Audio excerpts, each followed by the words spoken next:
bekerja di ketinggian.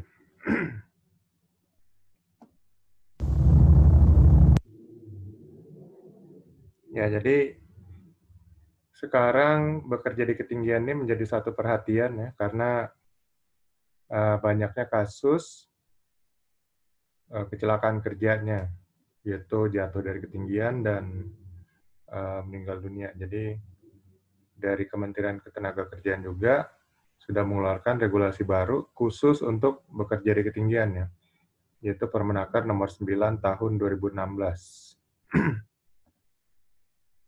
Jadi acuan regulasinya adalah yang pertama sekali ini Undang-Undang nomor 1 tahun 70, pasal 2 poin E. Di sini menyatakan bahwa kompetensi pekerja untuk melakukan kegiatan pada ketinggian yang mempunyai risiko pada pekerja yang melakukan kegiatan kerja. Kalau di pertambangan ini diatur di Kepmen 555. Nah, ini yang terbaru, Peraturan Menteri Tenagakerja dan Transmigrasi nomor 9 tahun 2016 tentang keselamatan dan kesehatan kerja pada pekerjaan di ketinggian.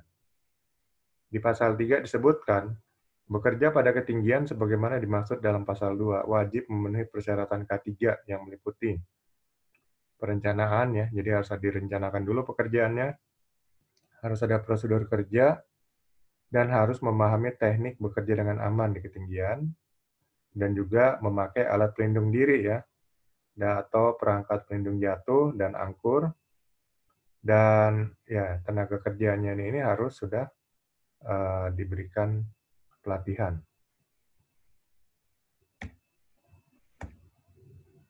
Nah, lalu di Permen 180 tentang konstruksi bangunan juga, ini juga ada regulasi-regulasi yang mewajibkan untuk mengatur pekerjaan-pekerjaan di ketinggian ya, baik pekerjaan dengan perancah ya, dan kemudian di sini perancah yang sesuai dan aman harus disediakan untuk semua pekerjaan yang tidak dapat dilakukan dengan aman oleh seseorang yang berdiri di atas konstruksi yang kuat dan permanen, kecuali apabila pekerjaan tersebut dapat dilakukan dengan aman dengan menggunakan.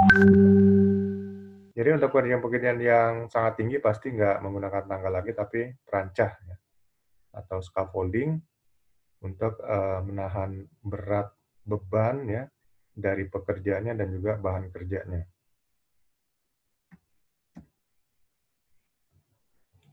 Perancah harus diberi lantai papan yang kuat dan rapat sehingga dapat menahan dengan aman tenaga kerja, peralatan, dan bahan yang dipergunakan. Lantai perancah harus diberi pagar pengaman apabila tingginya lebih dari 2 meter. Jadi kalau untuk ketinggian lebih dari 2 meter itu perancahnya atau scaffolding-nya harus ada pagar pengaman. Untuk melindungi tenaga kerja sewaktu melakukan pekerjaan konstruksi harus dibuatkan lantai kerja sementara yang kuat. Jadi alas ya buat pekerja berpijak, sehingga alasnya harus cukup kuat. Kemudian dalam pasal 99 tentang penggunaan perlengkapan diri dan perlindungan diri. Alat penyelamatan dan perlindungan diri yang sejenisnya disesuaikan dengan sifat pekerjaan yang dilakukan oleh masing-masing tenaga kerja harus dilakukan. Alat-alat penyelamatan dan perlindungan diri harus selalu memenuhi syarat K3 yang ditentukan. Jadi ada alat-alat untuk perlindungan ya dari pekerja, termasuk APD ya, APD bekerja di ketinggian. Nah, untuk tenaga kerja harus digunakan sesuai dengan kegunaannya oleh tenaga kerja dan orang lain. Lalu ada lagi di Surat Keputusan Bersama Menteri Tenaga Kerja dan Menteri Pekerjaan Umum. Ya, ini nomornya. Nomor dari Menteri Tenaga Kerja, ini nomor dari PU. Di pasal 2, setiap pengurus atau kontraktor atau pemimpin pelaksana pekerjaan atau bagian pekerjaan dalam pelaksanaan kegiatan konstruksi wajib memenuhi syarat-syarat keselamatan dan kesehatan kerja. Kemudian Kepdirjan ya, Kementerian Ketenagakerjaan nomor 45 tahun 2008 di sini mengeluarkan pedoman kesehatan dan keselamatan kerja bekerja pada ketinggian dengan menggunakan akses tali atau rope access. Jadi sekarang banyak pekerjaan-pekerjaan dengan menggunakan akses tali ya. Jadi lebih simpel, lebih cepat, dan lebih aman ya. Seperti untuk pemeliharaan gedung ya, seperti pembersihan kaca-kaca gedung tinggi. Dulu kebanyakan kan menggunakan gondola. Sekarang sebagian besar sudah menggunakan rope access. Jadi pekerjaannya itu menggunakan akses tali, lebih cepat malah ya naik turunnya. Kalau gondola sudah berat ya, dan kemudian bahayanya kalau tertiup angin, dia akan goyangannya cukup kencang gitu. Nah, kalau pakai akses tali, karena hanya orang dan tali ya, sehingga hempasan angin itu tidak begitu terasa. Jadi sekarang banyak yang pakai rope access atau akses tali, karena selain tentunya lebih murah ya daripada pemeliharaan gondola, dan juga ya dari segi biaya pokoknya lebih murah dan lebih aman serta selamat. Nah, di Permenaker nomor 9 tahun 2016 itu sudah diatur ya. Jadi bagaimana setiap pekerja di ketinggian itu harus diberi sertifikasi. Kalau untuk yang bekerja dengan scaffolding, ya, ada platform untuk pijakan, itu namanya TKBT, Tenaga Kerja Bangunan Tinggi. Ada TKBT 1, ada TKBT 2. Jadi untuk TKBT 1, ini diwajibkan untuk pengetahuan umum kepada semua orang yang bekerja di proyek konstruksi atau bekerja di bangunan tinggi. Yang TKBT 2 itu wajib untuk semua pekerja ya, sertifikasi itu dikeluarkan. Nah, TKBT 1 itu CSR-nya diwajibkan kepada seluruh PJK 3. Lalu yang untuk rope access, ini ada TKPK ya, Tenaga Kerja pada Ketinggian. Itu ada 4 level ya, TKPK 1, 2, 3, 4. Ya, jadi untuk setiap pekerja yang menggunakan akses tali, mereka harus menggunakan tuh minimal TKPK 1. Kalau dia sudah levelnya sudah lebih tinggi, mungkin dia sebagai pengawas dia harus TKPK 2 dan 3. Kalau instruktur mungkin TKPK 4 dan seterusnya. Ya, itu pelatihannya juga mahal karena masih dikelola oleh asosiasi ya, Asosiasi Rope Access Indonesia. Sehingga mereka punya standar bayaran untuk orang-orang yang trainer dari mereka itu cukup tinggi. Nah, ini semua sudah diatur ya, regulasi-regulasinya. Bekerja pada ketinggian ya, adalah pekerjaan yang membutuhkan pergerakan tenaga kerja untuk bergerak secara vertikal ya, naik maupun turun dari suatu platform pada ketinggian di atas 2 meter dari tanah. Jadi standar ya, di atas 2 meter ya. Atau ada versi lain menyebutkan 1,8 meter itu sudah termasuk bekerja di ketinggian. Jadi harus memakai alat pelindung diri. Ya, kecuali di bawah 1,8 itu dianggap belum ketinggian ya.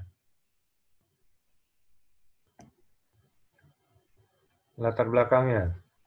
Bekerja pada ketinggian atau working at height mempunyai potensi bahaya yang besar. Ada berbagai macam metode kerja di ketinggian seperti menggunakan peranca, tangga, gondola, dan sistem akses tali atau rope access system. Masing-masing metode kerja memiliki kelebihan dan kekurangan serta risiko yang berbeda-beda. Oleh karenanya, pengurus ataupun manajemen perlu mempertimbangkan pemakaian metode dengan memperhatikan aspek efektivitas dan risiko, baik yang bersifat finansial maupun non-finansial. Aspek risiko akan bahaya keselamatan dan kesehatan kerja harus menjadi perhatian utama semua pihak di tempat kerja. Hal ini selain untuk memberikan jaminan perlindungan keselamatan dan kesehatan kerja bagi tenaga kerja, juga sangat terkait dengan keselamatan aset produksi. Jadi data-data menunjukkan bahwa kecelakaan kerja karena ketinggian itu sangat tinggi ya, tidak hanya di Indonesia tapi di seluruh dunia. Sehingga memperhatikan latar belakang ini, maka setiap pekerjaan di ketinggian ini harus memperhatikan dengan benar-benar aspek keselamatan dan kesehatan kerja dari tenaga kerja yang bekerja di ketinggian. Saat ini telah berkembang pekerjaan pada ketinggian dengan akses tali rope access. Metode ini dikembangkan dari teknik panjat tebing dan penelusuran gua.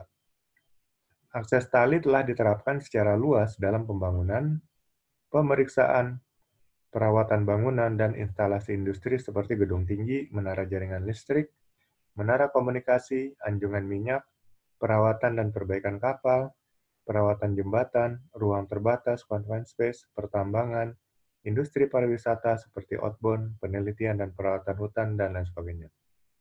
Ya, tadi seperti saya telah katakan, akses tali atau rope access ini sudah menjadi pilihan yang utama untuk banyak pekerjaan yang ada hubungannya bekerja di ketinggian ya, di atas 2 meter. Sehingga setiap pekerja yang menggunakan akses tali ini wajib diberikan pelatihan TKPK ya, 1, 2, 3, 4. Statistik kecelakaan kerja di ketinggian. Di Indonesia, kasus kecelakaan kerja atau jatuh dari ketinggian ya, dalam kurun waktu 1 tahun aja ya, dari 2008 sampai 2009, telah terjadi 51 kasus. Di mana dari 51 kasus ini, korbannya adalah 34 orang dirawat di rumah sakit, dan 37 orang meninggal dunia. Jadi termasuk tinggi ya, angka ini, kalau melihat bahwa ada 37 orang meninggal. Orang yang bekerja di ketinggian harus mempunyai kompetensi yang ditunjang dengan knowledge ya, pengetahuan, skill, kemampuan ya, experience, pengalaman, serta otoritas untuk melaksanakan tugas pekerjaan tersebut. Nah, otoritas inilah yang dikeluarkan oleh instansi yang bersangkutan ya. Itu dalam hal ini Kementerian Ketenagakerjaan yang mewajibkan sertifikasi untuk setiap pekerja yang bekerja di ketinggian. Kategori sistem bekerja di ketinggian. Ada beberapa sistem atau metode kerja pada ketinggian ya. Ada yang namanya sistem pasif, ada sistem aktif, ada sistem akses tali, yang rope access tadi. Sistem pasif adalah sistem di mana pada saat bekerja melalui suatu struktur permanen maupun struktur yang tidak permanen, tidak mensyaratkan perlunya penggunaan peralatan pelindung jatuh atau fall protection device. Karena pada sistem ini perlu ada supervisi, ya, pengawasan, dan pelatihan dasar. Metode pekerjaannya adalah A. Bekerja di permukaan seperti lantai kamar, balkon, dan jalan, atau di B. Struktur atau area kerja platform yang dipasang secara permanen dan perlengkapannya. Atau C. Bekerja dalam ruang yang terdapat jendela yang terbuka dengan ukuran dan konfigurasinya dapat melindungi dari jatuh. Ya, jadi kalau masih ada proteksi dan pengawasan serta pelatihan, tidak perlu suatu peralatan pelindung jatuh atau fall protection device, maka kita katakan cara kerja ini disebut sistem pasif. Sistem aktif adalah satu sistem di mana ada pekerja yang naik turun ya, lifting ya, naik atau lowering turun, maupun berpindah tempat traverse dengan menggunakan peralatan untuk mengakses atau mencapai suatu titik kerja karena tidak terdapat sistem pengaman kolektif atau collective protection system. Sistem ini mensyaratkan adanya pengawasan, pelatihan, dan pelayanan operasional yang baik, di mana metode kerjanya adalah A. Unit perawatan gedung yang dipasang permanen seperti gondola.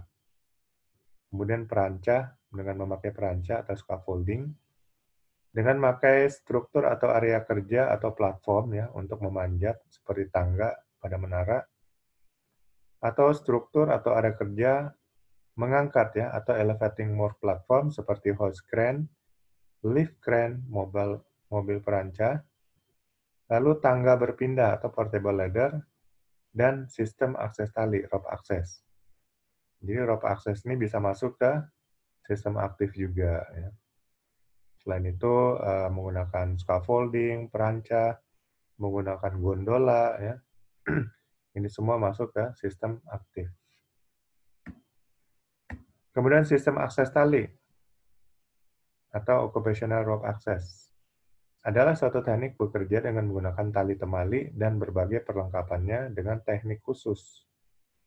Sistem ini mengutamakan penggunaan alat pelindung diri sebagai penahan gerak dan pelindung jatuh. Persyaratan penggunaan sistem akses tali antara lain: A. Terdapat tali kerja atau working line dan tali pengaman atau safety line. Kemudian terdapat 2 penambat atau anchor. Perlengkapan yang C, perlengkapan alat bantu dan pelindung diri. D, terdapat personel yang kompeten. Dan E, pengawasan yang ketat. Ya. Ini disebutkan dalam Cap Dirjen 45 tahun 2008.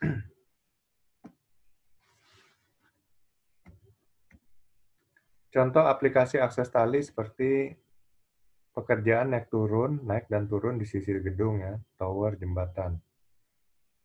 Lalu pekerjaan pada ketinggian pada posisi horizontal di atap bangunan dan lain-lain. Pekerjaan di ruang terbatas seperti di tangki, silo. Pekerjaan pemanjat pohon, panjat tebing, dan lain-lain. Ya, ini contoh akses tali gambarnya. Jadi dia dengan mudah naik, turun.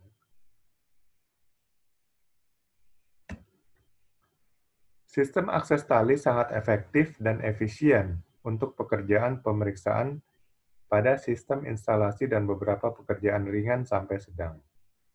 Pada posisi yang sulit dan yang membutuhkan kecepatan.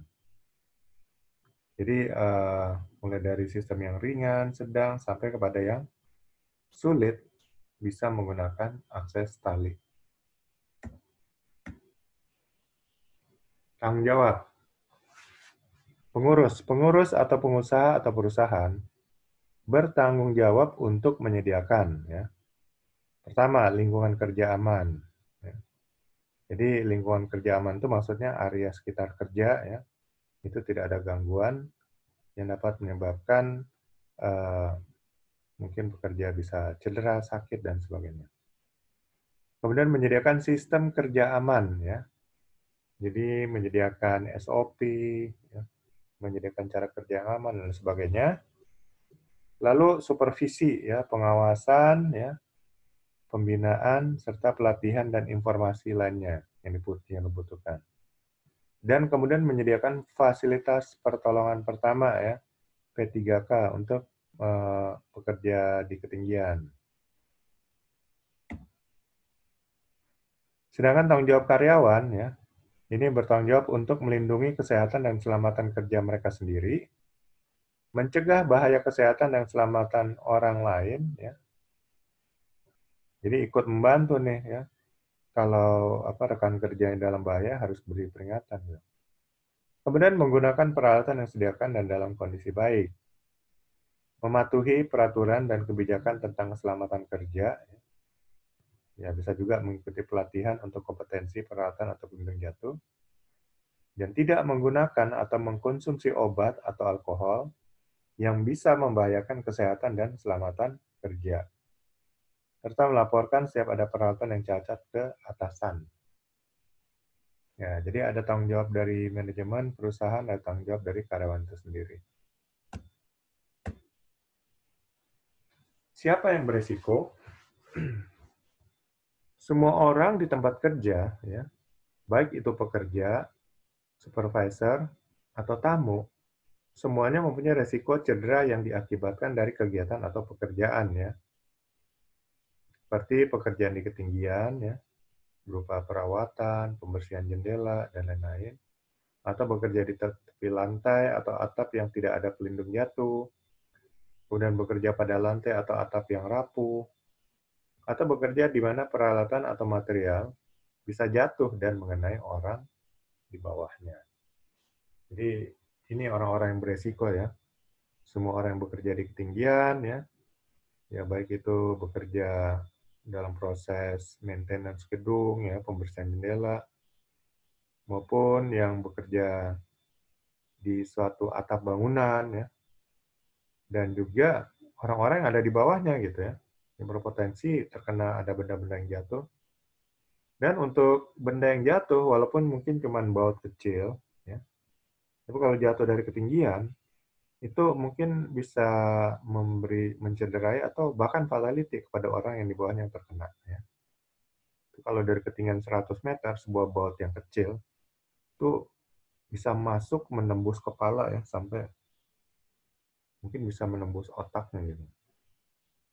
Ya, kalaupun enggak, dia akan bisa membuat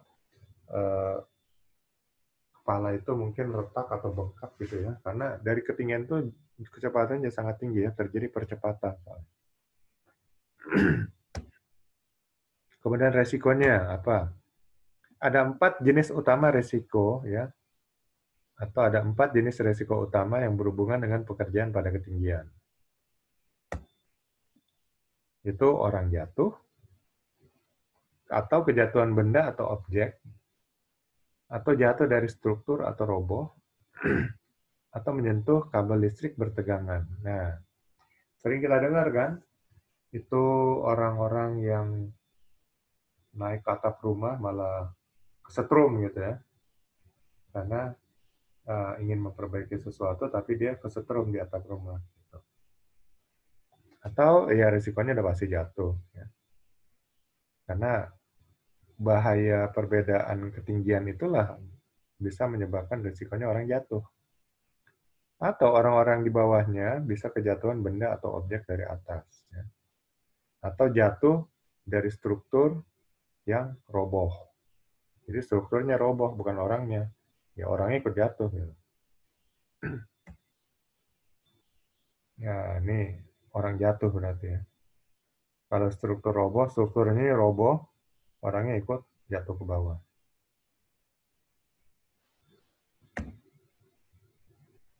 Nah ini strukturnya roboh ya. Orangnya bisa ikut jatuh ke bawah, orang di bawah bisa ketimpa. Manajemen resiko.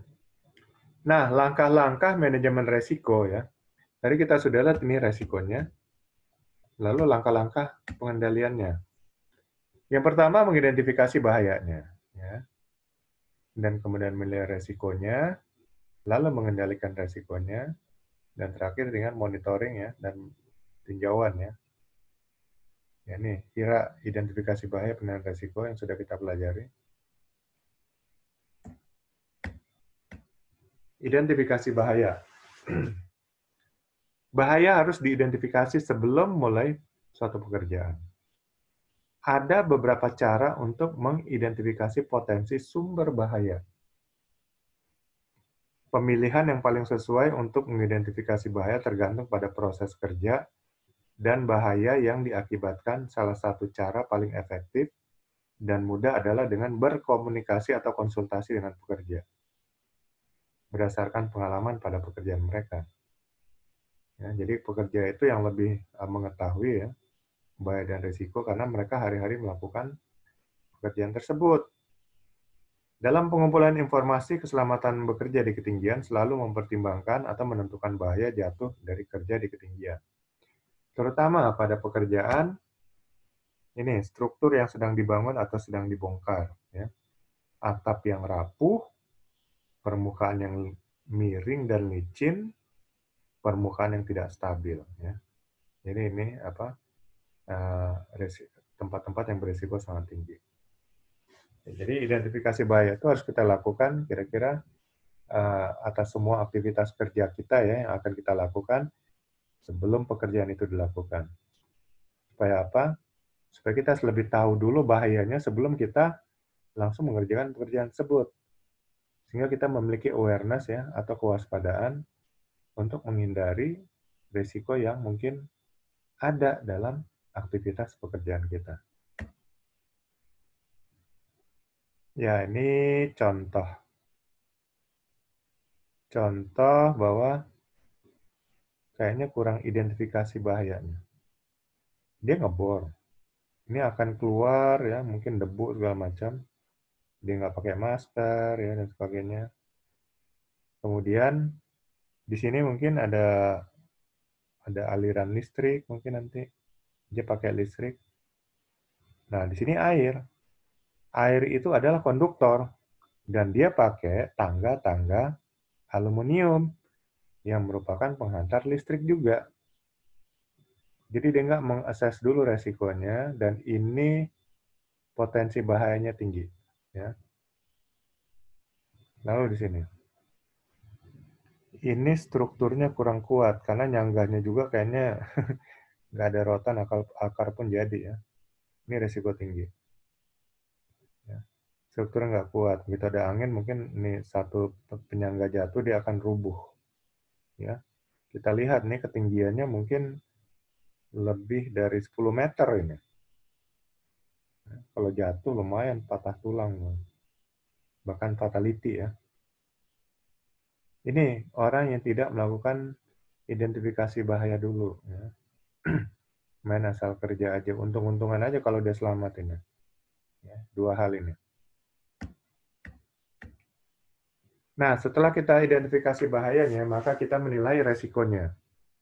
Penilaian resiko memungkinkan tindakan pengendalian yang tepat untuk dikembangkan ya. Setelah bahaya diidentifikasi, harus menilai resiko yang digunakan untuk mencegah kecederaan. Penilaian resiko harus mempertimbangkan kemungkinan yang mengakibatkan cedera, lalu cedera yang parah, dan faktor-faktor yang dipertimbangkan saat menilai resiko jatuh dari ketinggian meliputi kondisi permukaan kerja, ya, apakah licin ya gitu ya, kondisi cuaca ya, apakah tidak hujan atau hujan ya, kalau hujan ya makin beresiko, jenis pekerjaan yang harus dilakukan ya, lokasi atau wilayah kerjanya di mana, lalu pengalaman dan pelatihan dari orang yang melakukan pekerjaan, dan kemudian bergerak dari satu permukaan ke yang lain. Lalu penggunaan tangga ya, alat pelindung diri yang sesuai dan lain-lain.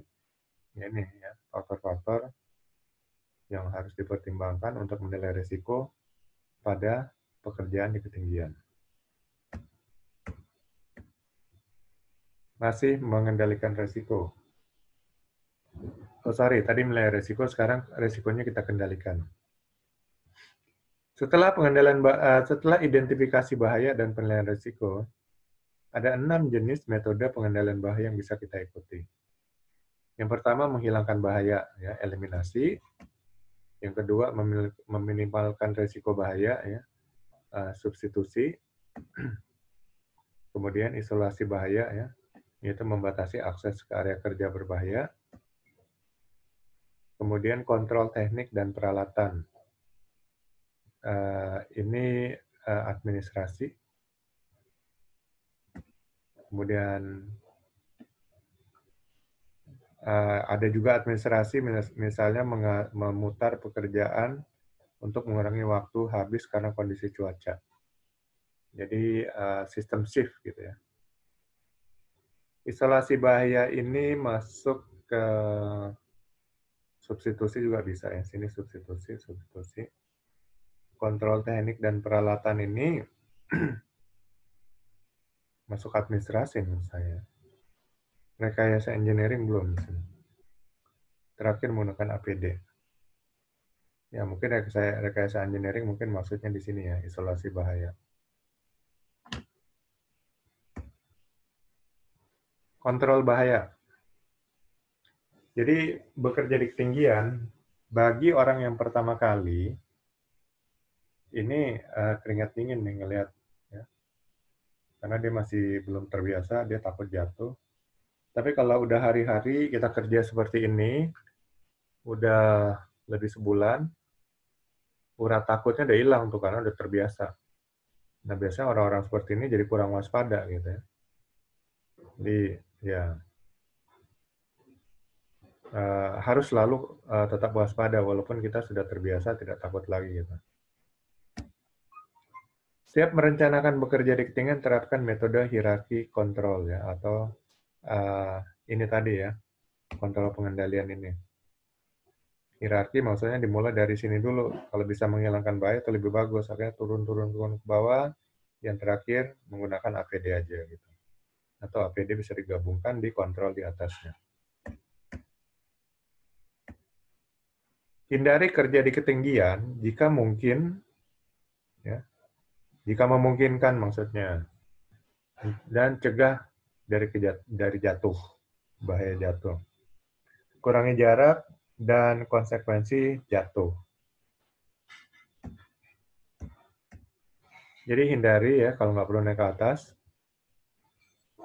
Apakah perlu itu perlu dilakukan di atas? Ya, apakah bisa direkayasa kembali? Apakah itu mungkin?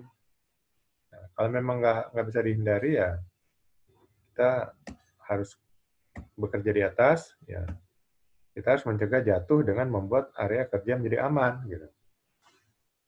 Gunakan suatu tempat kerja yang ada pagar, pembatas, atau pelindung jatuh.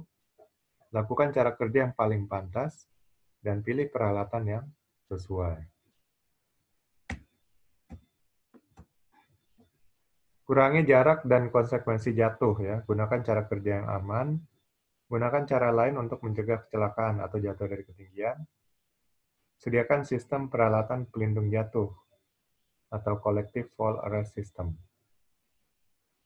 Nah, ini suatu sistem fall arrest system ya.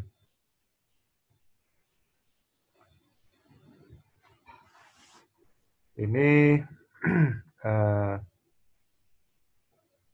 terlalu mendekati ya jarak untuk konsekuensi jatuh. Ya, akhirnya terjatuh. Perlindungan jatuh. Tujuan dari perlindungan jatuh adalah untuk mencegah dari terjadinya jatuh. Di Amerika hampir tiap hari orang jatuh dari kerja di ketinggian. Yang harus dipersiapkan dari kemungkinan jatuh berarti mempunyai program perlindungan jatuh yang meliputi ya ketentuan untuk penyelamatan dan pelaksanaan perlindungan jatuh dan menyelesaikan tugas perlindungan yang komprehensif ya, seksama. Memilih peralatan kerja. Ya, memilih peralatan kerja dan selalu mempertimbangkan kondisi kerjanya, ya, jalan masuk dan keluarnya, jarak dan konsekuensi jatuh, ya, jangka waktu dan frekuensi tugas pekerjaan, kemudahan pertolongan dan evakuasi, resiko ketika pemasangan dan penggunaan dan pemindahan peralatan yang dilakukan. Saya pernah bekerja di satu proyek konstruksi, ya. Jadi beberapa kali melihat kasus jatuh. Jadi konstruksi cukup tinggi, ya, jatuh dari ketinggian mungkin 20 meter lebih, dan langsung fatality dan langsung dibawa ke rumah sakit. Saya nggak tahu lagi tuh nasibnya seperti apa, karena saya fokus pada pekerjaan sehingga tidak sempat ya untuk gosip-gosip atau seperti itu. Dan kebetulan proyeknya di luar negeri, sehingga informasi mungkin kurang ini, maksudnya mungkin ada informasi tapi saya tidak interest dan tidak melihat ya kabar selanjutnya. Ini beberapa kali pekerja jatuh. Jadi bekerja di ketinggian ini potensi jatuhnya sangat tinggi. Maka itu harus benar-benar direncanakan ya untuk antisipasi pekerjaan ya, peralatan kerjanya juga ya, lalu peralatan perlindungannya. Serta kewaspadaan selalu harus tinggi ya. Karena contoh gini, kita sudah pakai full body harness. Merasa sudah aman. Tapi lupa mencantelin di lifeline-nya, ya sama aja bohong, sama aja kayak nggak pakai APD. Ya. Nah ini, kadang-kadang kan kita suka lupa ya seperti itu ya. Ya kemarin saya sudah ceritakan bagaimana orang yang lagi inspeksi ya, memeriksa kondisi di satu pabrik kertas ya, berjalan di atas pengolahan bubur kertas, di mana kayu-kayu itu dihancurkan oleh mesin yang berputar ya dengan kencang. Dia sudah pakai full body harness, dia lupa cantelin lifeline-nya. Sehingga gitu terpleset, langsung jatuh, nggak ada yang nahan. Gitu. Kondisi kerja. Untuk memastikan kondisi tempat kerja aman, perlu ada beberapa pertanyaan. Ya, ini ada beberapa pertanyaan menjadi alat bantu ya kita untuk memastikan kondisi kerja kita aman. A. Tinggi. Seberapa tinggi dari tanah pekerjaan yang akan dilakukan ya? B. Permukaan. Apakah permukaannya cukup kuat untuk menahan beban para pekerja dan peralatannya? Jadi kalaupun kita pakai scaffolding, ada platformnya, ya kalau pekerjaannya cukup banyak, perhatikan cukup kuat nggak itu menahan beban ya, dengan orang-orang yang ada berapa orang di atas platform yang sama. Apakah ada sisa atau tempat untuk peralatan? Ya, ini juga harus perhatikan ya. Ini jangan sampai peralatan kita udah nggak ada tempat lagi karena ada terlalu banyak orang. Kemudian C. Tanah. Bagaimana kondisi tanah di bawah yang digunakan untuk tempat peralatan akses ya? Apakah tanahnya miring, apakah berlumpur, atau tidak rata, sehingga tidak mengakibatkan peralatan runtuh atau roboh. D. Cuaca dan tugas. Apakah cuaca hujan atau angin sangat kencang? Ya, ini harus diperhitungkan juga. Lalu alat dan bahan apa yang digunakan dan apakah tidak membahayakan? Nah, jadi pertanyaan-pertanyaan ini akan membantu kita ya, checklist pertanyaan supaya awareness ya, kita waspada untuk saat mau bekerja di ketinggian. Jenis akses. Ada akses dari tanah ya. Ada akses dari atap, dari platform, kemudian dari pelindung jatuh, kemudian dari tangga. Nah, ini dapatkah pekerjaan dilakukan dari tanah? Jadi kita bertanya lagi nih. Kalau dapat dilakukan dari tanah, ya kita kerjakan dulu dari tanah. Ngapain kerjaannya di atas gitu. Dari atap, dapatkah pekerjaan dilakukan dari atap? Dan apakah cukup kuat ya? Jika perlu bekerja dari atap, apakah memiliki pagar atau peralatan pencegah jatuh? Jika tidak ada, harus diinstal atau dibuat. Ya.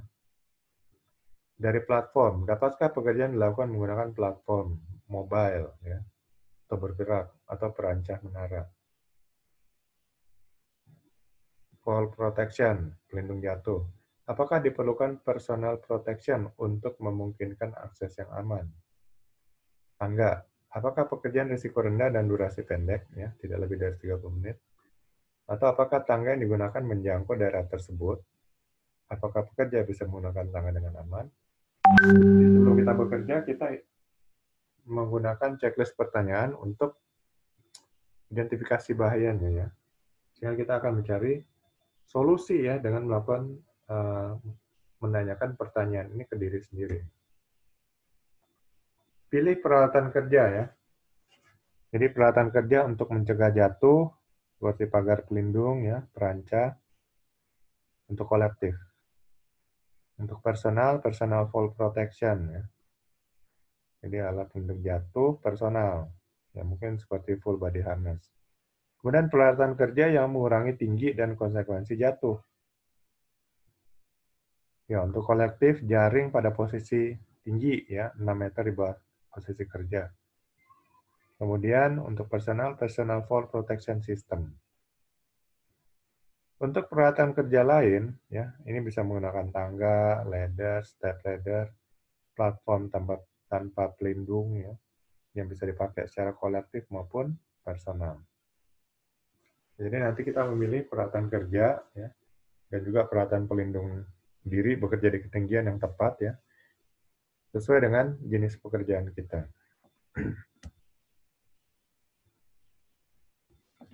Jadi gunakan collective protection dulu sebelum personal protection. Ya.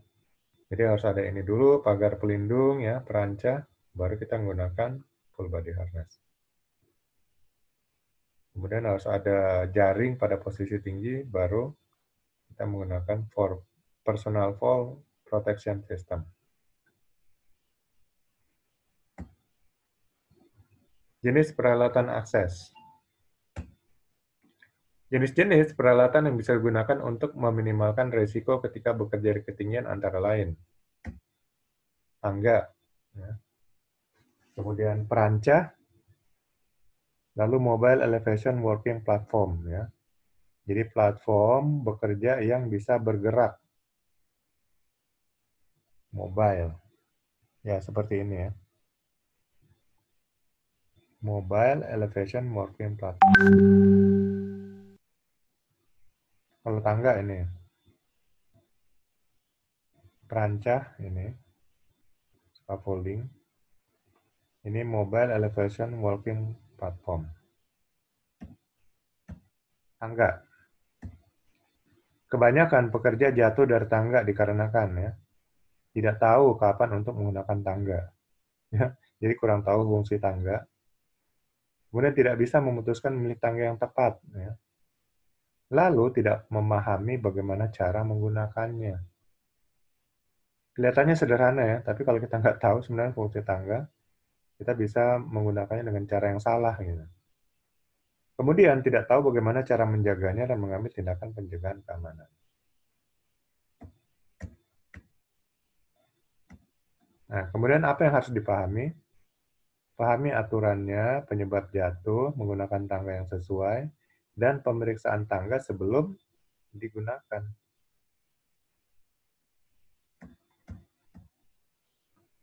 Peraturan ya, menggunakan tangga. Pengusaha atau pimpinan memiliki tugas untuk menilai resiko, merencanakan dan mengawasi semua pekerja yang bekerja di ketinggian sesuai peraturan bekerja di ketinggian.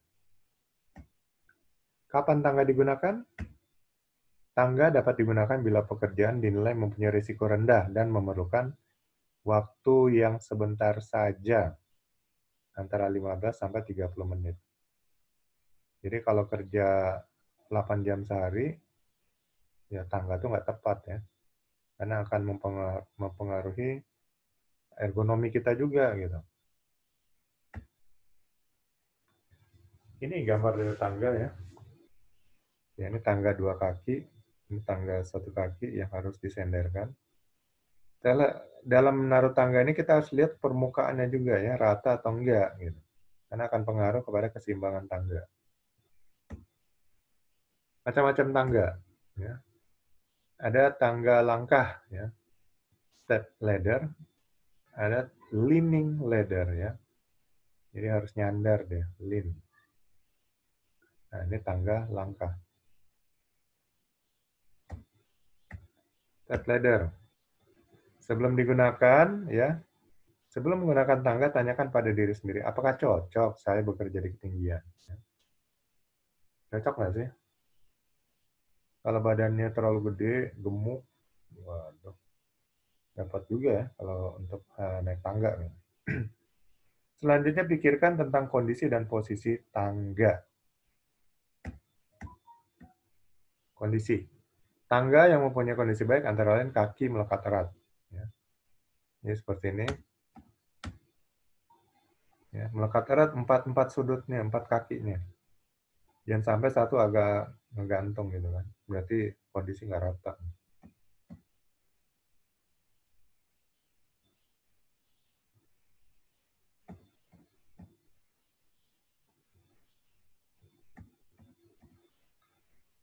Tapak kaki bersih ya. Jadi nggak ada apa? Nggak ada sesuatu yang ngeganjel gitu di kaki tangga.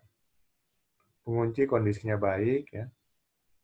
Ya yang apa? Kunci di sini. Kunci ketika dibuka diperluas. Ya, di sini pengunci.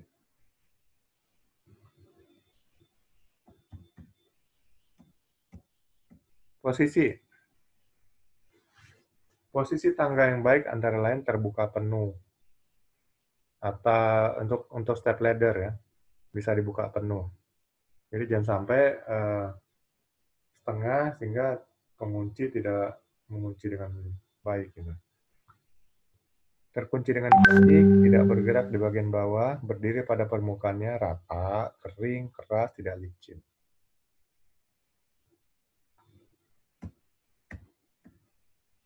Dalam penggunaannya, pertama, hanya bekerja pada tangga maksimum 30 menit. Ya.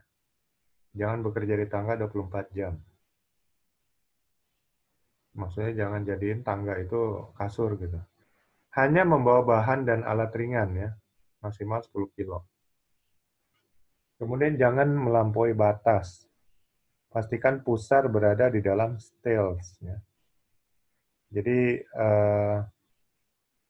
contohnya kita ini tangga paling tinggi, wah kita udah naik terlalu tinggi, jadi kurang keseimbangan nanti. Pastikan kedua kaki pada anak tangga, ya jangan kakinya yang satu melayang-layang. Pastikan mempunyai pegangan, ya. Hindari bekerja di sisi. Jadi ya ini sisinya ya, jangan bekerja di sini.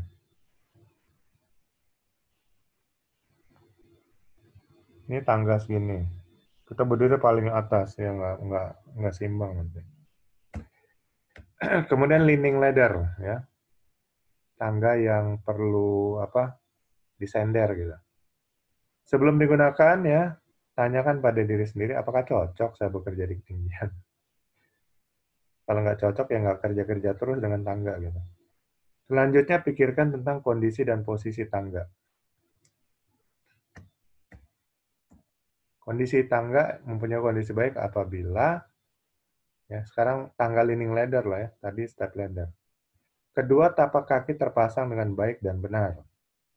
Anak tangga bersih, anak tangga utuh dan melekat pada sisi tangga. Ikat bila diperluas.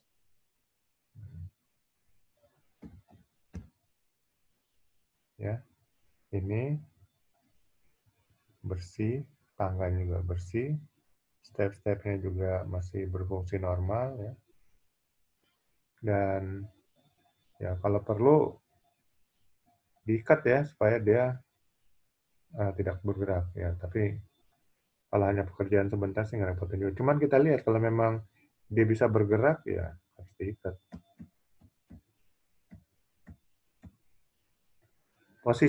Posisi leaning ladder. Posisi tangga leaning yang baik ya, leaning ladder yang baik itu berdiri posisi 75 derajat atau 4:1 ya, 4 berdiri, 1 keluar. Ini 90 derajat. Kemudian tengah sini 45 ya.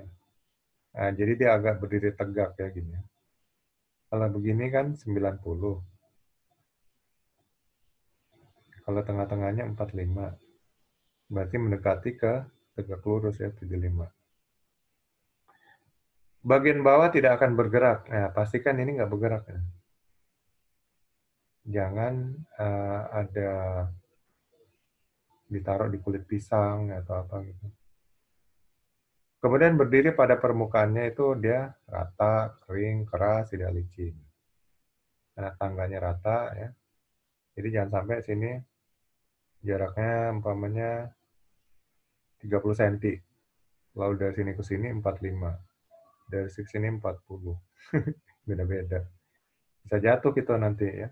Karena saat kita ke sini ya, ini otak bawah sadar udah ngitung, oh tingginya segini. Kita nanti akan melangkah ke sini dengan perhitungan yang sama ya oleh otak bawah sadar. Ternyata enggak, jadi kita meleset, tetap meleset dan jatuh. Tertumpu pada titik yang kuat. Kemudian dalam penggunaan leaning ladder ya, hanya bekerja pada tangga maksimum 30 menit. Ya, tadi saya bilang jangan sampai 24 jam ya, atau tidur di tangga. Hanya membawa bahan dan alat ringan 10 kilo, jangan melampaui batas, pastikan pusar tetap berada dalam stand. Pusar kita tetap masih sejajar. Pastikan kedua kaki pada anak tangga. Jangan bekerja di luar 3 anak tangga atas untuk menyediakan tempat pegangan. Jadi, sisain 3 minimal gitu. Sehingga kita ada pegangan. Jaga 3 titik kontak dengan tangga ya. Jadi 2 kaki dan 1 tangan minimal. Penyebab umum jatuh dari tangga. Menjangkau terlalu jauh ya dari tangga, memaksakan diri gitu ya. Pencegahannya, jagalah tubuh tetap berpusat pada tangga, selalu menjaga titik kontak dengan tangga ya. Minimal 3 titik kontak. Pekerja tergelincir dari tangga ya. Kemudian tangga bergetar, tergelincir, dan jatuh. tangga patah. Nah, kalau pekerja tergelincir dari tangga, ya pencegahannya, anak tangga harus selalu bersih ya, jangan ada kulit pisang dan dalam kondisi baik. Pakai sepatu non-slip. Jika perlu bersihkan sol sebelum masuk ke tangga. Kemudian, apakah cocok untuk bekerja ketinggian? Ini terus ditanya ya. Kalau kita jawabnya nggak cocok, ya akhirnya nggak kerja-kerja mulu. Dilatih untuk menggunakan tangga. Dan selalu menjaga titik kontak dengan tangga. Dan pastikan anak tangga itu horizontal ya, jangan miring gitu. Miring gini, miring gini. Kemudian tangga bergetar, tergelincir, dan jatuh. Ya, bukan bergetar karena kedinginan tangganya ya. Karena tangga ini bentar mati. Ya. Ini supaya tidak tergelincir karena tangga yang bergetar, jatuh. Posisikan tangga dengan benar dan kokoh pada permukaan yang rata. Periksa kaki tangga setiap hari. Ya. Jadi walaupun kita nggak kerja, periksa aja kaki tangga tiap hari ya. Jadikan kebiasaan. Enggak ya, enggak. Bercanda. Jadi maksudnya sebelum bekerja, periksa kaki tangga nih ya. Kalau kita kerjanya berhari-hari, ya setiap hari kita periksa kaki tangga sebelum digunakan. Kemudian letakkan tangga di permukaan yang kuat di bagian atas. Ikat tangga bagian atas dan bawah. Ya. Ini untuk menghindari tergelincir dan jatuh. Ya. Kalau dia bergetar. Kalau enggak sih ya nggak usah gitu. Kemudian tangga patah. Kalau di asuransi ini minta ganti. Ya. Posisikan tangga dengan benar kemiringan 4:1 ya tadi ya. 4:1. Ya, 4 ke atas, 1 bagian bawah keluar dari struktur. Ya, kira-kira tadi berapa? 75 derajat. Ya. Kemudian jangan melebihi batas berat maksimum di tangga. Hanya membawa bahan ringan ya, sampai 10 kilo. Jangan bawa bekal makanan ya di tangga. Kalau mau makan ya turun tangga dulu gitu. Menggunakan tangga dengan aman.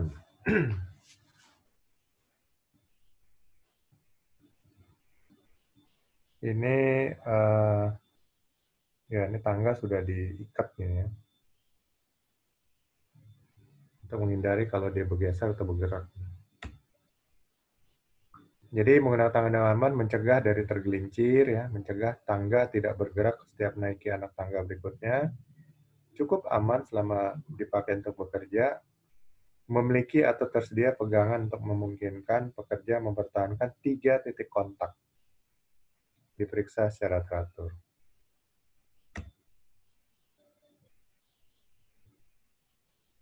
Ya.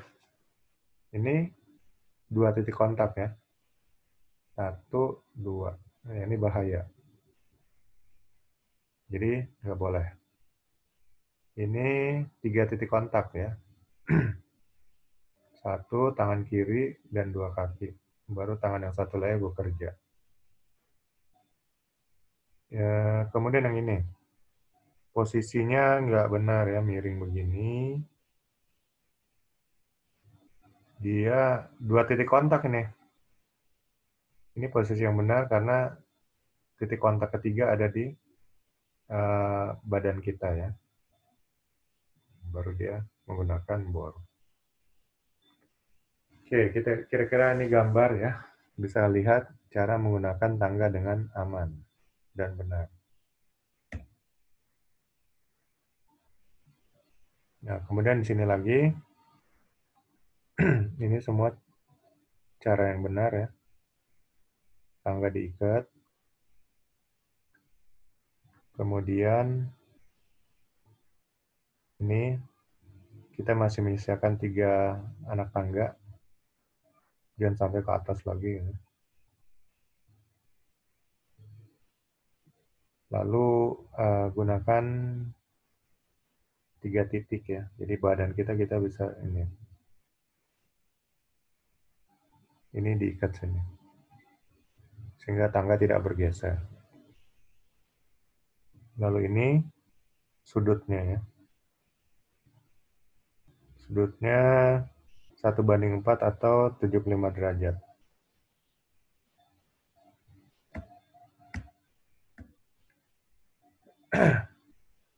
Beberapa faktor kesehatan yang tidak diperbolehkan seseorang bekerja di ketinggian menggunakan tangga antara lain sering pusing ya, mikirin banyak utang, nggak lunas-lunas gitu. Jadi jangan bekerja di ketinggian. Epilepsi, nah ini penyakit mungkin penyakit bawaan atau turunan. Jadi nggak boleh orang yang punya penyakit epilepsi ini untuk bekerja di ketinggian atau di tangga. Lalu orang yang fobia, takut ketinggian. Bedakan orang yang pertama kali di ketinggian, itu memang pasti rata-rata takut. Tapi yang fobia ini, ya, udah puluhan tahun juga di ketinggian masih ketakutan terus. Nah, itu namanya fobia. Kemudian gangguan pernafasan, paru-paru.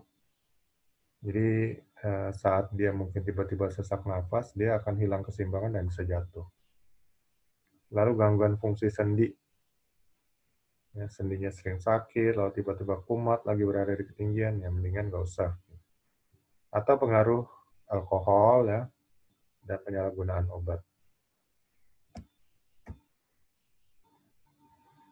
Tangga yang terpasang permanen dan vertikal yang mempunyai ketinggian lebih dari 24 kaki. 24 kaki itu satu kaki itu kira-kira 30 cm. Jadi sepertiga meter. Harusnya 8 meter. Buat kaki atau 6 atau 8 meter harus diberi kurungan atau cage. Ya, seperti ini ya. Kurungan atau cage ini adalah serangkaian keselamatan melingkar untuk melindungi seseorang jatuh ke belakang. Jadi saat ini biasanya tangga-tangga di tower atau tangga seperti contoh gambar ini selalu ada cage-nya ini.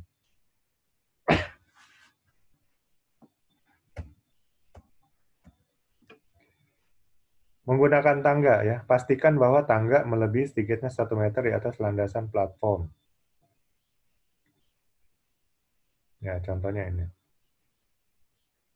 Pada landasan keras, ya, tepat untuk pekerjaan. Ya. Tempatkan tangga pada sudut 75 derajat atau 4:1 terhadap struktur. Ya. Ini sudutnya tadi. Tidak mendirikan tangga di bawah atau di dekat dengan kabel listrik bertegangan. Jadi jangan sampai tangga di bawah kabel listrik bertegangan. Ya. Jadi pas kita angkat nih tangga aluminium, shoot, kabel listriknya juga kabel telanjang ya kesetrum. Pemeriksaan tangga. Tangga harus diperiksa sebelum digunakan ya. Apakah ada yang longgar gitu, rusak. Pastikan bahwa tangga yang kokoh dan dapat terkunci di tempatnya. Periksa anak tangga untuk memastikan bahwa tidak ada bahan yang menyebabkan licin. Tangga yang cacat harus disingkirkan ya dan diberi label. Ya. Jadi jangan digunakan lagi gitu maksudnya. Kalau masih bisa diperbaiki ya diperbaiki. Perlindungan jatuh, fall protection. Peralatan dan sumber daya untuk mencegah jatuh dari bekerja ketinggian antara lain pagar pembatas, ya, jaring pengaman, lifeline. Kemudian tanda peringatan dan personal protection.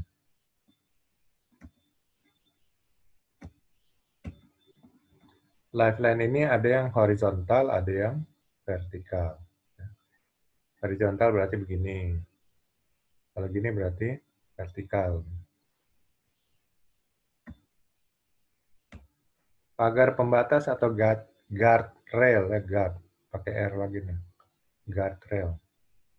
Pagar pembatas berfungsi untuk memberikan perlindungan pada saat bekerja di pinggiran sebagai sarana tambatan untuk mengaitkan sistem perlindungan jatuh pribadi atau personal fall protection, dan juga berfungsi sebagai penghalang jatuh. Nih, contohnya pagar pembatas ya, guardrailnya. Dan juga berfungsi sebagai penghalang jatuh antara lain.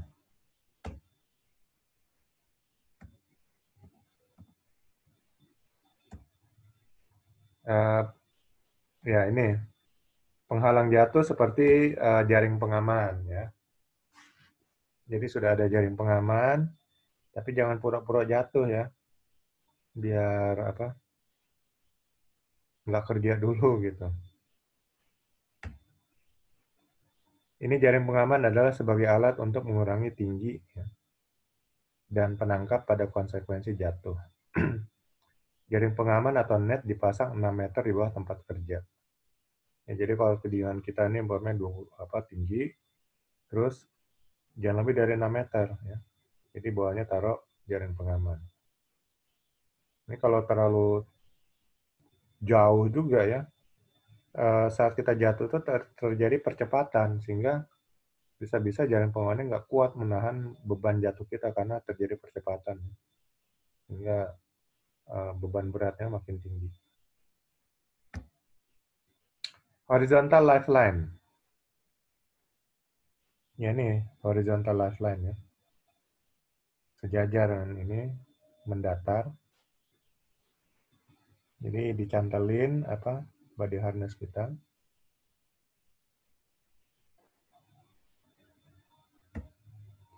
Sistem ini digunakan pada pekerjaan di ketinggian yang tidak mempunyai sarana untuk tambahan ya atau anchor point. Biasanya banyak digunakan dalam pekerjaan perbaikan atau penggantian atap.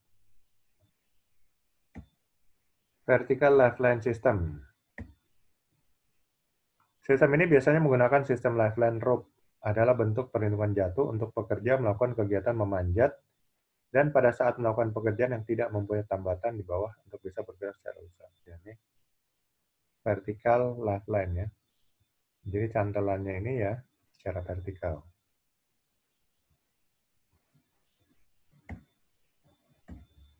Personal fall protection.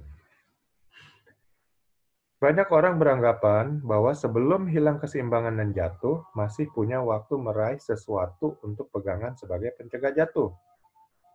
Padahal orang jatuh dari lebih dari 30 kaki dalam 1,5 detik, sehingga tidak ada kesempatan untuk mencegah mereka jatuh. Setiap pekerja yang bekerja di ketinggian membutuhkan atau tergantung dengan alat perlindungan jatuh pribadi.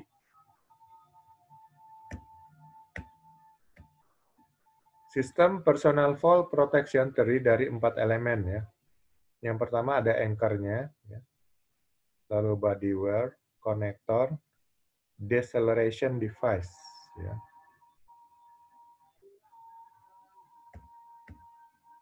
Restraint belt.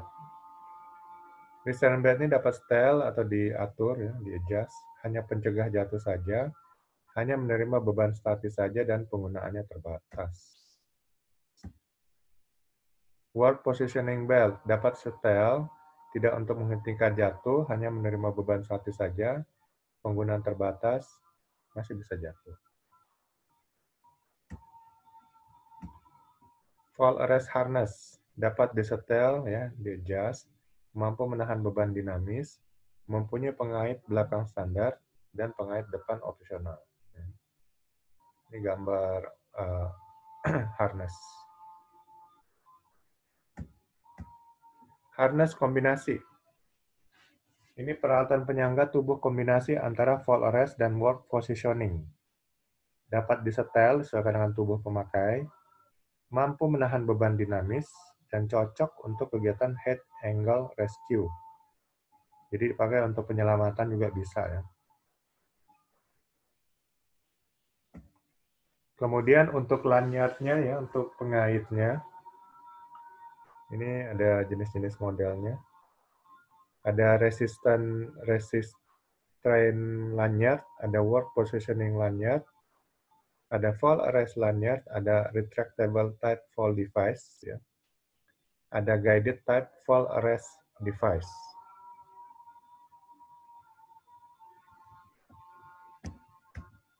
Restraint lanyard. Ya, ini gambar restraint lanyard. Fixed length or adjustable length ya. Jadi bisa diatur juga. Ada yang panjang tetap, ada yang bisa diatur.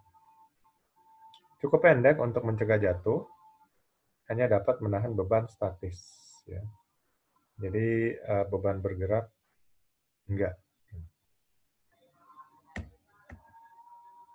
Work positioning lanyard.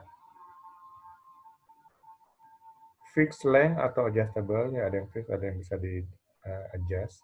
Digunakan untuk mengamankan pekerja pada posisi kerja, hanya dapat menahan beban statis saja.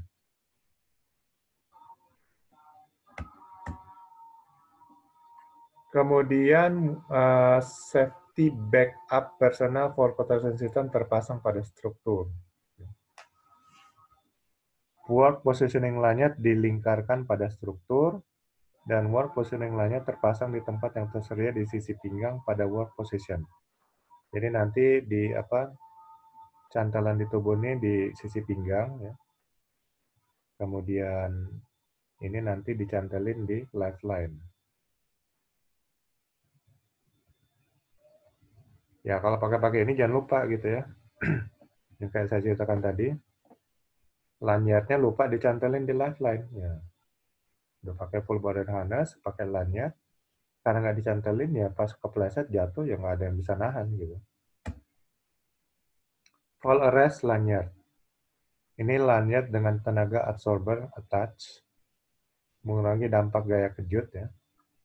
Jadi kalau ada pakai absorber ini, kalau jatuh nggak terlalu ngagetin gitu ya, karena dia akan ada kayak pegas menahan gaya kejut. Fixed atau adjustable length dan single atau twin legs. Ya. Single, twin.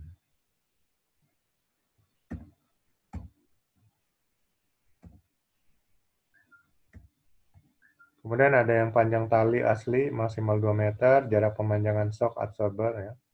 Absorber ini peredam kejut atau energi. Lalu ada tinggi badan dari ring D ini ke kaki, ada dari aman dari kaki ke tanah. Nah, ini harus dihitung ya. Jadi lanyard 2 meter pasang rendah menghasilkan 4 meter jatuh bebas. Panjang lanyard plus panjang energi absorber 3,75 meter. Jarak antara D-ring harness ke kaki 1,5 meter. Safety clearance 1 meter. Jadi minimum jarak aman adalah 6,25 meter. Jadi kita hitung panjang lanyard. Nah makanya nanti begitu jatuh kan, dia akan sampai beberapa meter ini. Sehingga kita sudah bisa menghitung posisi jatuhnya kira-kira dari tempat kita bekerja itu berapa meter.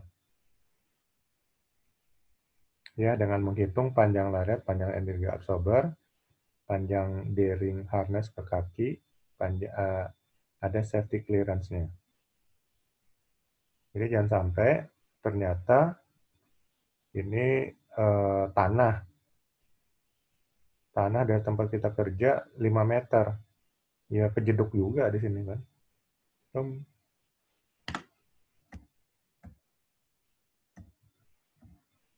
Kemudian terbatas pada gerak jatuh saja, standar block internal energi absorber ya. Kemudian mini block external energi absorber. Jadi ini ada peralatan-peralatan ya. Ada internal energi absorber, ada external energi absorber. Jadi penyerap daya kejutnya itu yang absorber.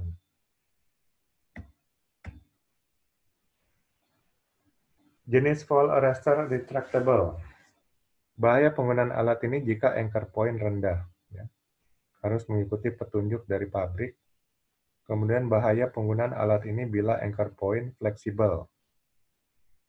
Karena goyangan bisa mempengaruhi alat pengunci peralatan.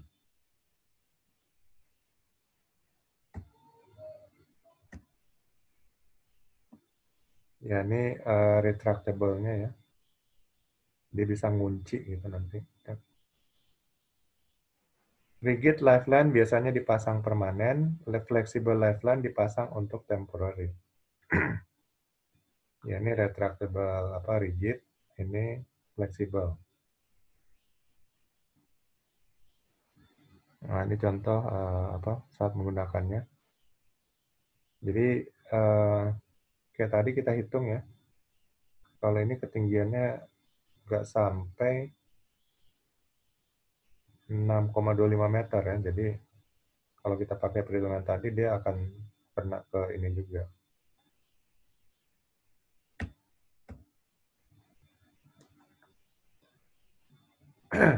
Untuk fall arrestor ada anchor di atas, ada temporary install line vertical, ada guided tab fall arrestor, ada tensioning weight, ada unused portion of anchor line. Ya, ini jenis-jenis tipe daripada fall arrestor ya. Untuk lifeline-nya atau tambatannya, gunakan titik jangkar yang tersedia. Pilih titik jangkar yang dapat menahan beban yang diharapkan, ditambah suatu faktor keselamatan. Gunakan metode pemasangan yang disetujui. Jangan menggunakan jangkar pada struktur yang berpindah atau bergeser. Jadi kalau jangkar itu titik fix ya. Jadi harus dipilih titik jangkar di mana ya untuk bisa menahan beban. Dan jangkar itu jangan menggunakan jangkar pada struktur yang berpindah atau bergeser. Pemeliharaan dan pemeriksaan. Semua peralatan kerja harus diinspeksi, kemudian dites dan diuji dan dipelihara. Nah, semua juga ada batas waktunya ya, jadi kita harus selalu memeriksa. Kayak body harness itu juga, kalau sudah memang waktunya ya, sudah daya penahannya berkurang, ya jangan digunakan lagi gitu ya. Nah, jadi kita selalu menginspeksi atau memeriksa.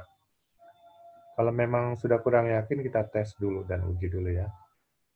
Jangan sampai nanti begitu kita pakai terpapar jatuh, alat fall protection ini malah nggak bisa melindungi kita ya.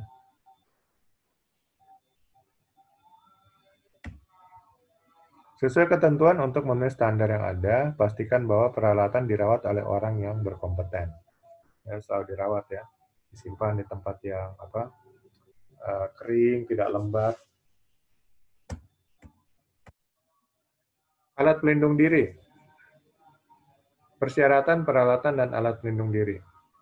Peralatan yang digunakan harus dipilih sesuai standar dan sesuai dengan tujuan penggunaannya. Apabila meragukan, standar peralatan dipakai dianjurkan untuk menghubungi pabrik pembuatnya. Pemilihan peralatan harus mempertimbangkan kecocokan dengan peralatan lain, sehingga tidak mengganggu sistem yang lain. Peralatan harus diperiksa secara visual sebelum penggunaan untuk memastikan bahwa peralatan berfungsi dengan benar dan aman untuk digunakan. Dilarang melakukan modifikasi peralatan tanpa seizin pengawas dan pabrik pengawas. Alat yang sudah dimodifikasi harus diberi tanda khusus dan dicatat.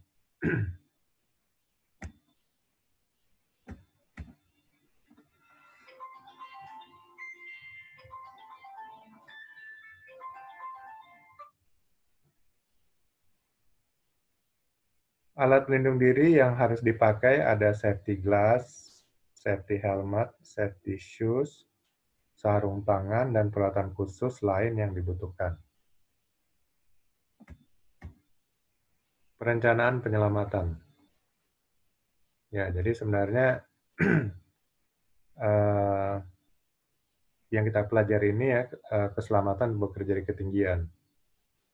Untuk rescue, ya mungkin ini tahap lanjutan ya. Tapi nggak apa-apa ya, kita tinjau aja sedikit. Pengusaha pimpinan harus mempunyai rencana penyelamatan yang mencakup prosedur, mencegah suspensi yang berkepanjangan, melakukan penyelamatan dan pengobatan secepat mungkin, mengidentifikasi tanda-tanda trauma suspensi. Ya, jadi suspensi ini kalau bahasa Indonesia apa ya? Kayak kalau ada apa nih? Per ya. Per itu suspensinya. Nah, ini mungkin bagian daripada fall arrest yang retractable ya, ada suspensinya.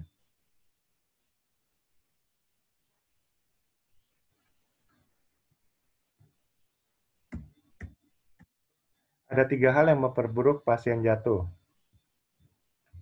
Cedera suspensi, 5 menit tidak sadar. Cedera suspensi, 15 menit fatal. Kemudian pembuluh darah badan jantung terhambat oleh harness.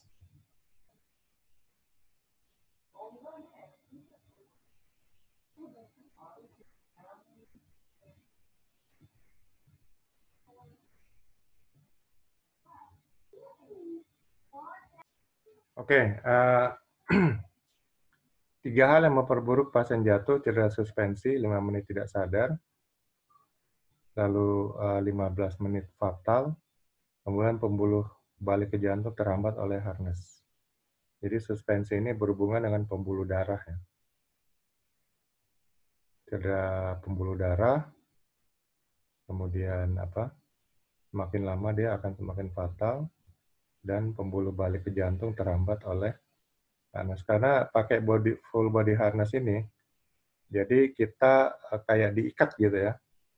Jadi ada pembuluh darah yang kemudian ketekan gitu. Nah ini yang saat orang jatuh kan, itu tarikannya terhadap suspensi kita ini malah menghalangi pembuluh darah gitu. Nah sehingga ini yang dapat menyebabkan gangguan daripada aliran darah. Ada 3 hal yang memperburuk keadaan. Operasi berhenti dalam posisi tegak dengan tali menggantung, harness tali pengaman menekan pembuluh darah ya, yaitu pembuluh arteri femoralis di kaki ya. Kemarin kita sudah belajar femoralis ini yang dekat di paha gitu ya, dan posisi tegak. Jadi saat orang jatuh, itu kan dia tertarik nih dengan body harness-nya. Nah ini harus segera ditolong ya. 5 menit dia bisa nggak sadar. 15 menit kalau nggak ditolong bisa fatal. Nah, untuk itu dilakukan rencana penyelamatan ya, menggunakan tali. Penyelamatan menggunakan tali membutuhkan keahlian teknik yang tinggi. Untuk itu perlu diadakan pelatihan-pelatihan khusus secara berkala untuk memperhatikan keterampilannya. Ya. Jadi nanti untuk rescue memang ada pelatihan lagi ya, karena ini harus berlatih berulang-ulang untuk rescue penyelamatan. Mengingat waktu terbatas untuk melakukan penyelamatan, maka personel yang berkompeten harus dekat dengan area kerja ya, selalu standby. Perencanaan peralatan. Peralatan yang digunakan dalam penyelamatan korban jatuh yang bekerja di ketinggian ya. Ini standar NFPA 1983 ya, edisi 2006, memberikan pedoman untuk produsen serat tali, harness, dan peralatan aksesori. Kemudian standar peralatan penyelamatan fall protection yang baru dikeluarkan oleh ANSI dengan nomor Z359.4. Standar ini menetapkan desain produk peralatan ya, untuk rescue harness, lanyard rescue, connector anchor, tali, dan descender devices. Descender ini untuk device yang menahan kita untuk turun gitu. Harness. Peralatan yang digunakan untuk mengikat tubuh yang berfungsi pendukung keselamatan saat bekerja di medan vertikal ya. Ini diusahakan untuk nyaman ya dalam pemakaian. Ikatan dapat diamankan. Ada tempat untuk karabiner. Ada loop cantolan peralatan. Jadi harness ini jangan sampai malah membuat orang jadi terhalang pembuluh darahnya. Nah, sehingga bagian-bagian yang bersentuhan dengan tubuh itu harus selalu dibuat seempuk mungkin ya, namun kuat gitu ya. Jadi dari bahan-bahan yang khusus. Nah, untuk rescue harness, ya ini ada Jenis-jenisnya ada seat harness, chest harness, full body harness. Tipe seat harness ada tipe freestyle, ada fixed style. Ya, ini untuk rescue harness. Jadi beda ya antara harness yang biasa dengan rescue harness, karena nanti mungkin dia akan membawa korban ya. Sehingga ini adalah harness yang khusus.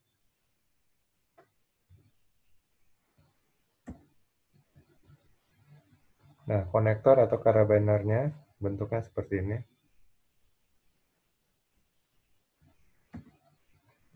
Di sini adalah metal pengunci sebagai penghubung antara alat fall protection system. Ada banyak tipe dan jenis konektor ya.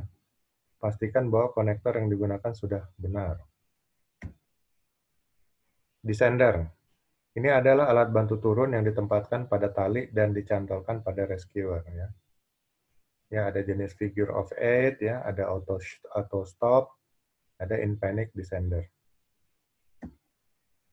Ascender ini untuk naik ya. Alat bantu naik pemanjatan melalui tali sebagai jalur. Sistem kerjanya gerigi mencengkeram tali untuk menahan saat terbebani dan bergeser jika didorong. Jadi gerigi ya, dia mencengkeram tali ya, saat terbebani dan kemudian jika kita dorong dia akan bergeser sehingga kita dapat ikut naik. Tali. Tali adalah serat yang dirajut sedemikian rupa sehingga mempunyai kekuatan tertentu sebagai atau sesuai dengan diameternya. Fungsinya sebagai pendukung utama dalam pelaksanaan vertical rescue. Jenis tali yang direkomendasi untuk kegiatan rescue adalah tali kemantel ya, yaitu jenis corncore. Intinya ada mantel sheet untuk jaketnya. Tipe dasar tali kemantel ada statik, ada dinamik. Untuk kegiatan rescue direkomendasikan memakai tipe kemantel static rope. Karakteristik tali kemantel statik ya, lentur. Tali statik dirancang dengan elastisitas rendah, kelenturan normal sekitar 3% dengan berat kurang lebih 1 orang. Tali statik tidak menyangga kejut. Tali statik cenderung bersarung tebal untuk melindungi inti atau core-nya, tahan terhadap abrasi dan gangguan lumpur dan pasir yang merusak. Kaku untuk dipegang dan untuk pembuatan simpul. Simpul atau knot. Untuk menunjang kelancaran sistem penyelamatan atau bekerja di ketinggian dengan menggunakan tali, personal harus dibekali pengetahuan tentang pembuatan beberapa simpul dasar antara lain. Mudah dibuat, mudah diingat, menghasilkan ikatan yang kuat, dan mudah untuk dibuka kembali. Untuk simpul ada 2 jenis, ada bight, ada loop. Ya. Bight itu lekukan tali yang tidak menyilang, loop itu lekukan tali hingga bersilangan. Kemudian ada running end-nya, ujung dari bagian tali yang digunakan. Ada yang namanya turn, 1 putaran pada batang atau tali lain. Ada round turn, 2 kali putaran. Ada standing part, bagian tali yang akan dipergunakan. Ada rope set, tas tali.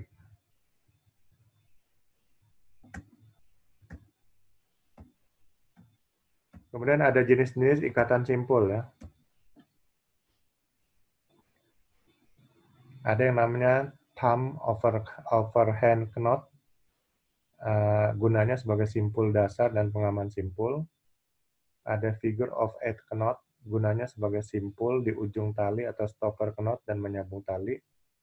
Ada figure 8 on bight knot, gunanya untuk tambatan pada tiang atau sesuatu secara tidak langsung.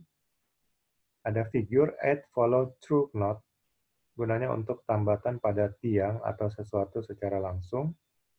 Ada figure 8 double bight knot, untuk tambatan di anchor. Ada figure 8 online knot, gunanya untuk membuat simpul di tengah tali, untuk menggantung korban dan penolong. Ya. Jadi ada 3 beban 2 arah.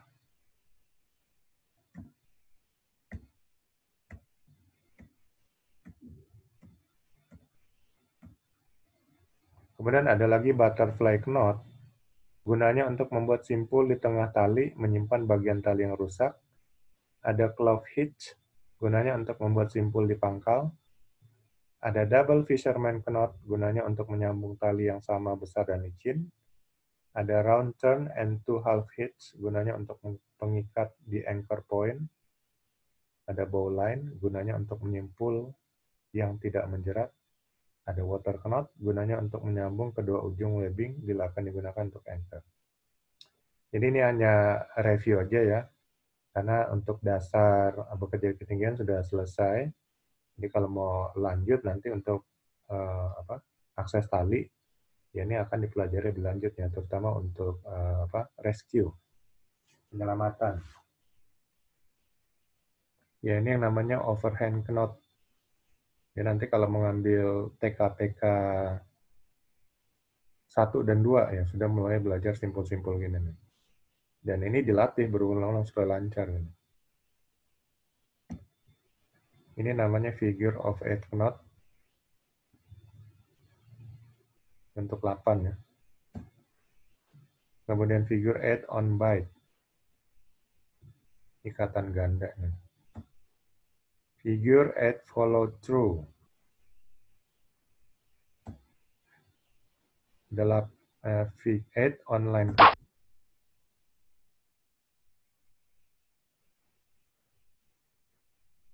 Butterfly. Clove hitch. Ini kalau saya lihat kayak ikatan, dulu saya pramuka juga ya. Cuman lupa namanya waktu di pramuka dulu.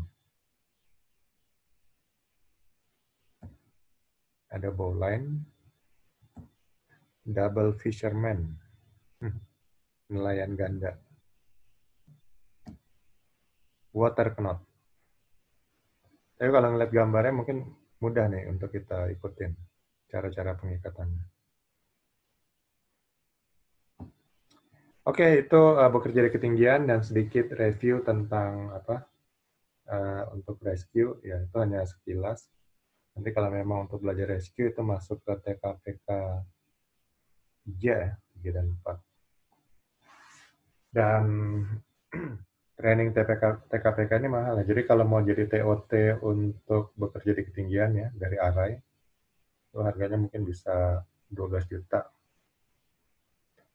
Ya, tapi sekali jadi trainer ya itu bayarannya mahal. Baik, kita buka untuk tanya jawab.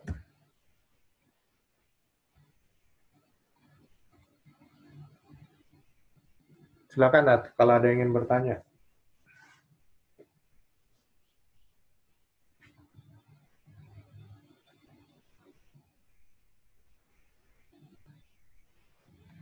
Sebenarnya saya mau 2 materi hari ini.